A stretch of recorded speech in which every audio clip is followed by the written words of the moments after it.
Teman-teman, pernahkah kalian membayangkan bagaimana rasanya hidup di bawah tekanan penjajah? Mari kita kembali ke Banten pada abad ke-17 hingga ke-19. Di tengah keindahan alamnya, rakyat hidup dalam penderitaan. Pajak yang mencekik dan kerja paksa yang tak manusiawi menjadi makanan sehari-hari. Setiap keringat yang jatuh bukan untuk kemakmuran, melainkan untuk mengisi pundi-pundi penjajah. Namun, di tengah kegelapan itu, bara perlawanan mulai menyala. Semangat perlawanan itu dipantik oleh seorang pemimpin visioner, Sultan Ageng Tirtayasa. Beliau tidak tinggal diam melihat penderitaan rakyatnya. Dengan gagah berani, beliau memimpin perlawanan, membangun kekuatan dari dalam kesultanan. Tak hanya itu, Sultan Ageng Tirtayasa juga merangkul para ulama dan petani. Jaringan perlawanan yang solid terbentuk, menyatukan kekuatan istana, masjid, dan sawah.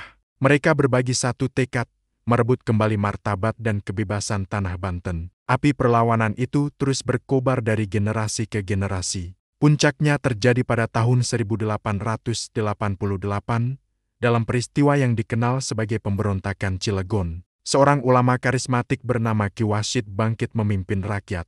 Di bawah panji-panji agama dan semangat keadilan, para petani dan santri bergerak serentak. Jalanan dan alun-alun Cilegon menjadi saksi bisu bentrokan hebat antara rakyat yang hanya bersenjatakan alat seadanya melawan tentara kolonial yang bersenjata lengkap. Pertempuran itu berlangsung sengit. Teriakan takbir bergemuruh, menyatu dengan dentuman senjata.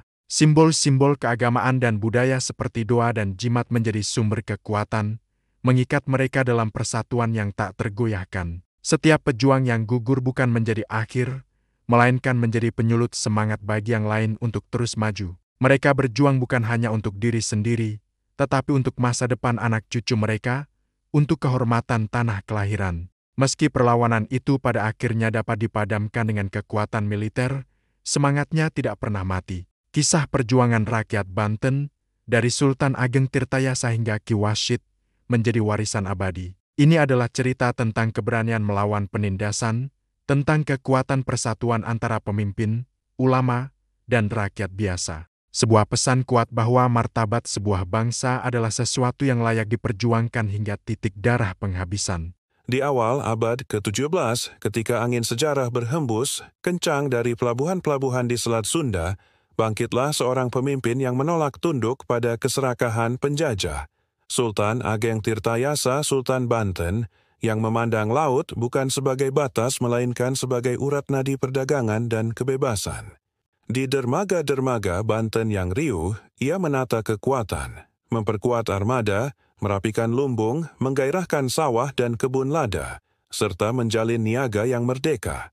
Di masjid, lantunan doa bersatu dengan semangat kerja. Di pasar, suara tawar-menawar bersahut dengan degup kapal yang bersandar. Namun, di balik ombak yang memutih, bayang-bayang VOC mengintai, meriam, monopoli, dan surat paksa. Sultan Ageng menjawab dengan visi, mendirikan Tirtayasa sebagai pusat kemakmuran, memerdekakan jalur dagang, dan menegakkan martabat Banten.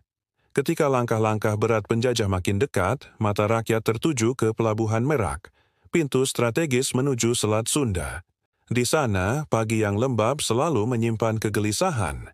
Kapal-kapal kayu dengan layar coklat menunggu aba-aba, pelaut Banten menyiapkan tali dan dayung, ulama memberi nasihat agar perjuangan berpaut pada iman dan akal. Sultan Ageng berdiri di atas geladak, memandang ke ufuk, menyusun taktik yang bukan sekadar perang, melainkan penegasan hak hidup dan martabat.